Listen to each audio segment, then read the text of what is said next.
Hey, Mampo, my babe, Mampo, my dearest. So, Mampo is excited about being a new Makurti.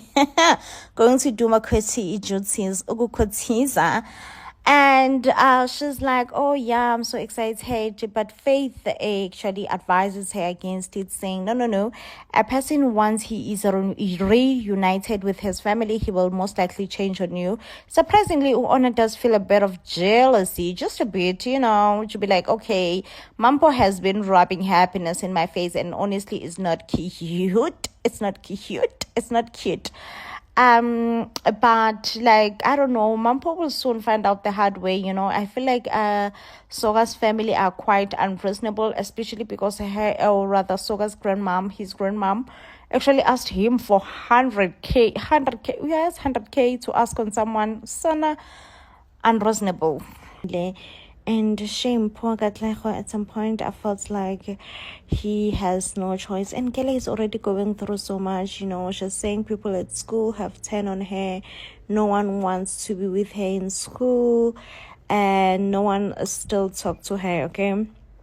And she was just like, okay, you know what, the best thing that has happened right now is the fact that Katlego has not turned his back on me, only to find out that Katlego will do the same thing, turn his back on her. But of course, Katlego's decisions comes with an influencer from Pastor A. Zenke, who just says, listen, you need to stay far away from Gele as possible. We also get to see Palisa, that she is obsessed with weight loss and losing brindles and just wanting to look some type of way. So therefore she is doing the most. Baby girl is putting herself through a trauma and tribulations. She's just really doing the most at this point. So this is why I'm like, okay, baby girl, your obsession, you need to slow it down. Slow it down before it consume you, because it will consume you, okay? Even Faith also agrees when Nkosi raises his concern with Faith. To say, listen, Faith, I'm concerned. I'm concerned about Palisa. I feel like she is not in her right space of mind right now. Faith is like, listen, I couldn't agree more. I feel exactly the same way. Palisa is not within her right space of mind, and we need to keep a good eye on her. Once you start this route that she's going with, you just seems to never stop. You never ever stop. Hey. So you would remember that at first Faith hired Ngosia just so that she can keep Ngosi occupied and tell Ngosi lies, okay?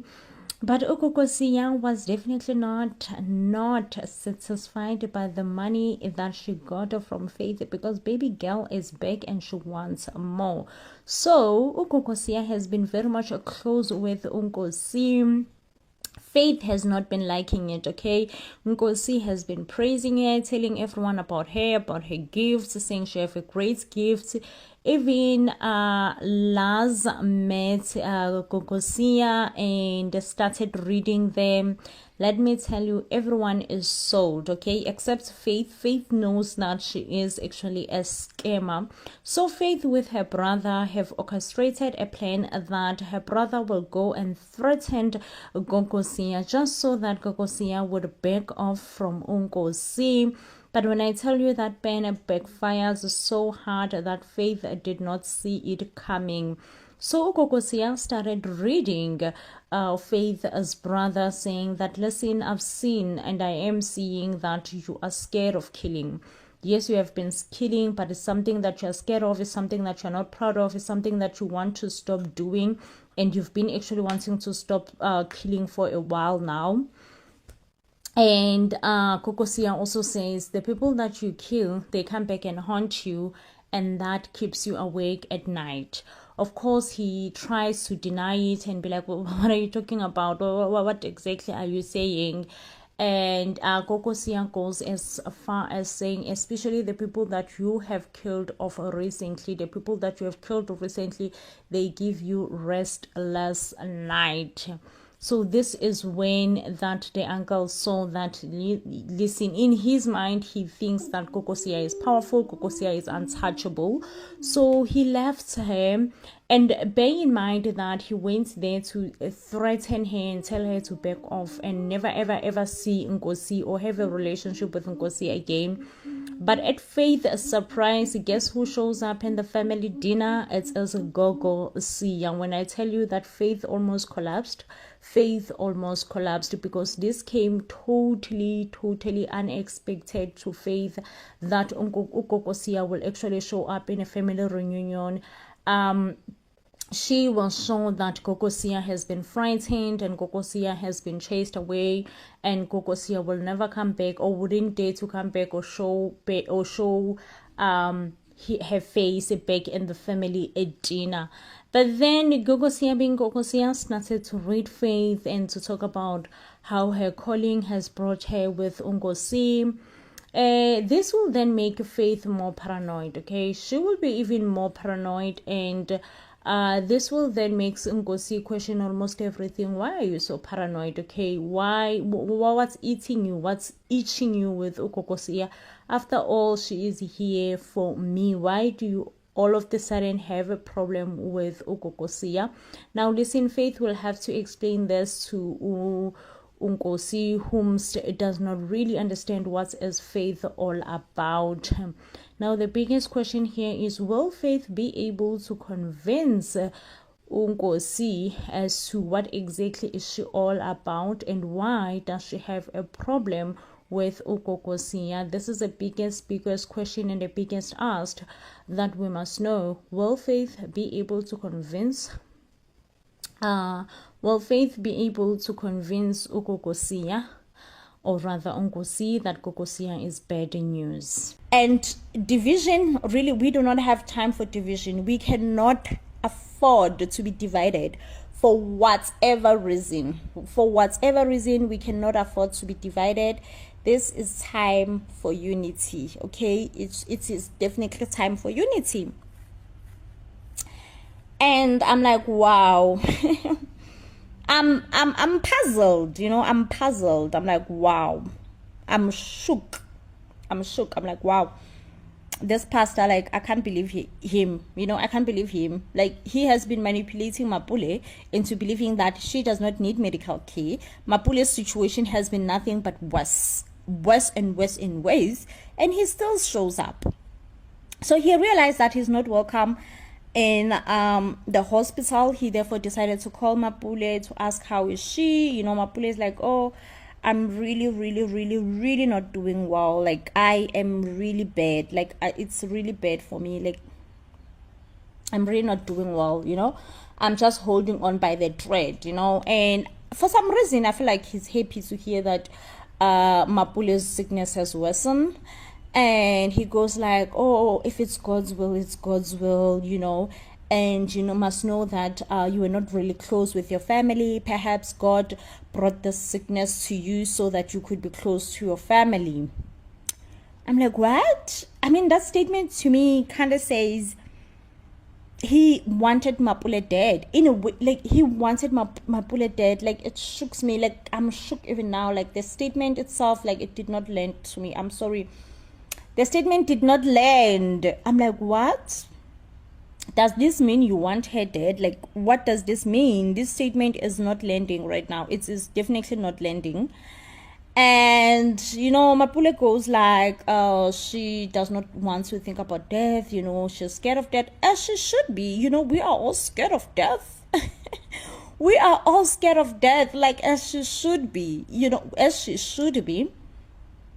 But the pastor is like really talking like, I don't know, in a way, to me at least, he sounds like someone who's really preparing Mapule for the worst. Like, you have cancer, it's incurable, get prepared, okay? You have to have faith that this is what God wants for you. This is your path, okay? And I think whilst Mapule was like drowsing with medication, because they have put her in like really heavy medication, she goes like, if something happens to me, like, should I die right now, I think Pastor Isaac will get like a lot of money. Like, there is an insurance policy that Mapule has put under Pastor Isaac. Why would you do that? Why would you put insurance money under Pastor Isaac? Like, why would you do that, Mapule? Like, make that make sense. Why would you do that, bro? You have a son. You have a whole son, and you will put money, any payout money, under a pastor that you yourself, you barely know. Mapule mem, make that make sense. I'm sorry, but make it make sense. Like, make it make sense. Why would you do that? Like, why? Oh my gosh, like, at this point, I was just lost for words. Like, I was lost for words. I was like, but why would she do that? Why would she do that? Why would she do that, though? Like, why? You know? But I'm happy because I feel like since now everybody else knows, is aware what's going on, you know, it's aware that Pastor Isaac is just a scammer and was pushing for whatever that he was pushing for just so that he will get insurance payout. Therefore, everybody else will just try to assist Mapule into getting into good health so that perhaps, you know, she could change her documents or whatever. And it's not only about the documents, but I mean, clearly the pastor does not have good intentions. You know what I mean? Clearly, the pastor does not have good intentions. So clearly he does not even deserve the money. Like, if there is a payout money that should be paid out, he clearly does not even deserve it. He clearly does not even deserve it at all. So I am so glad that everybody else, I think, is just going to try to make sure that they do their best in trying to make sure that Mapule gets into good health. Right? And that is on that one. Okay, with Mapule's storyline. We now have Tato's storyline. Like, I can't. I can't at this point. I can't with these people. Honestly, I can't. I feel like we now have is it Tato?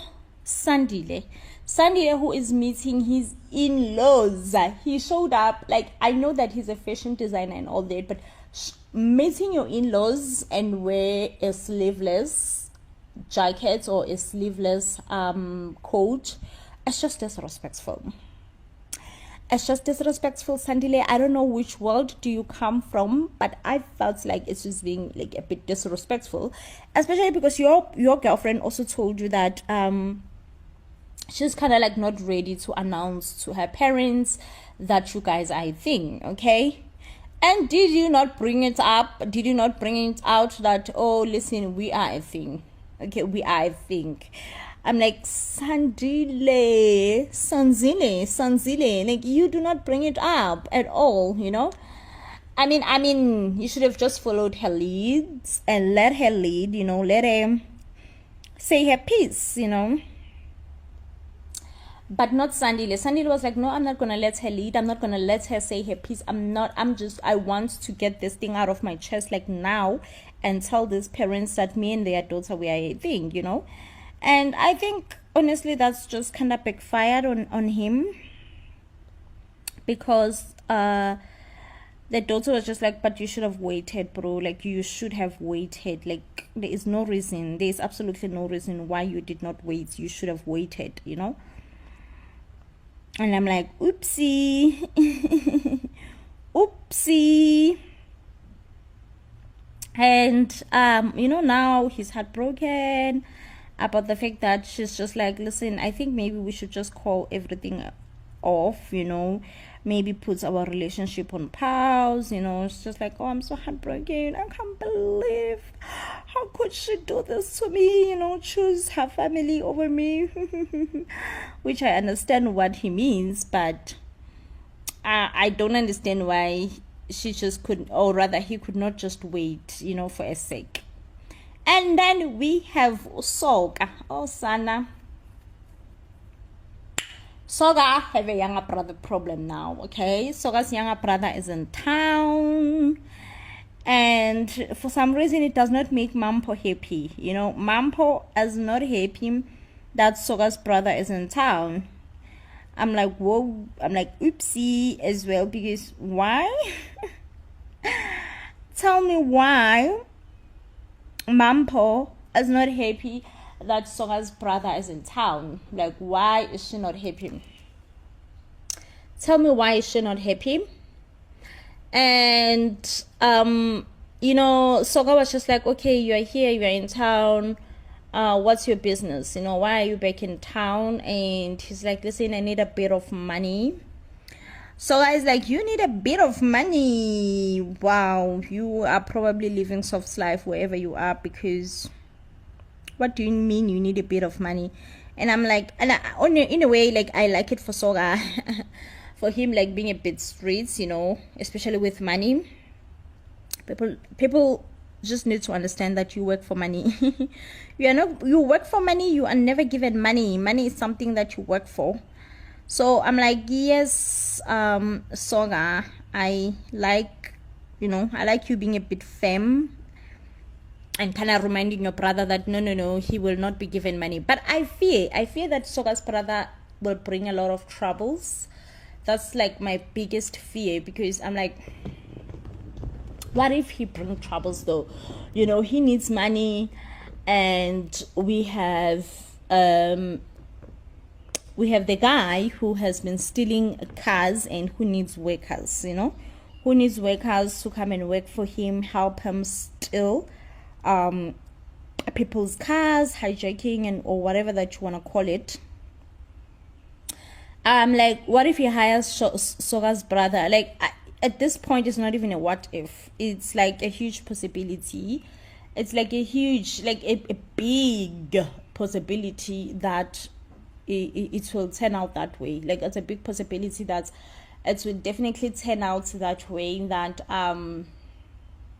he will hire Soga's brother, and this will bring troubles. Like, it's already bringing troubles. Like, Mampo is just like, okay, so did your brother tell you where is he gonna be staying? Did he like maybe say, hey, I'm coming back, I'm gonna be staying here and here? So it's like, Mampo, he's my brother. Okay, he's my brother, and I feel like you are just overdoing this whole thing. Yeah, overdoing it. You just need to accept that he's my brother. I'm like, what? What do you even mean that Mampo just needs to accept that he's your brother and that's where it ends? Like, listen, he's my brother. Just accept it the way it is. It is what it is. There is nothing that can be done about it more than the fact that he's my brother. I'm like, do you even hear yourself right now, Sandile? Do you even hear yourself? So, Soga, I meant to say, so those are the big spicy drama that is coming out on House of Zwide this week. And we have Sandile, who's going to be sucking up over a breakup. Like, I feel that, like, he's going to just be sucking up so hard. Like, he's just, when someone is just going to be feeling so bad and just sucking. It's a breakup. Ooh, I'm like, okay, Sandile, please do not annoy me. Do not annoy anyone here. Okay, just accept the breakup. Once you accept the breakup, that you guys have broken up, probably things will be a lot easier for you. Okay, and yeah, Sandile's girl, if she decides to like kind of follow her parents' advice, like, I would definitely judge her for that. Like, I would judge her for that, because I'm like, babe, no one should advise you. The matters of their hearts is the matters of their hearts. Like, it's absolutely involved no one else except the heart. The heart knows what it wants, and we cannot judge you, and we cannot advise you, because we are clearly not your heart and not in it like that. So I'm like, yeah, I don't know. Honestly, I don't know, but I am scared for Sandile. Oh my gosh, I am scared for Sandile in like a lot of ways. I am so scared for Sandile. But anyway, guys, this definitely does bring us to the end of the review. If you do love our reviews and enjoys our reviews. And let's talk about Pastor Isaac one more time. Please, you guys, comment down below. What do you think about Pastor Isaac? Like, Pastor Isaac is a scammer. Like, I can't with him. I can't. For the near effects that he's just like, no, it's fine, it's okay, do not go and see a doctor. Like, did this pastor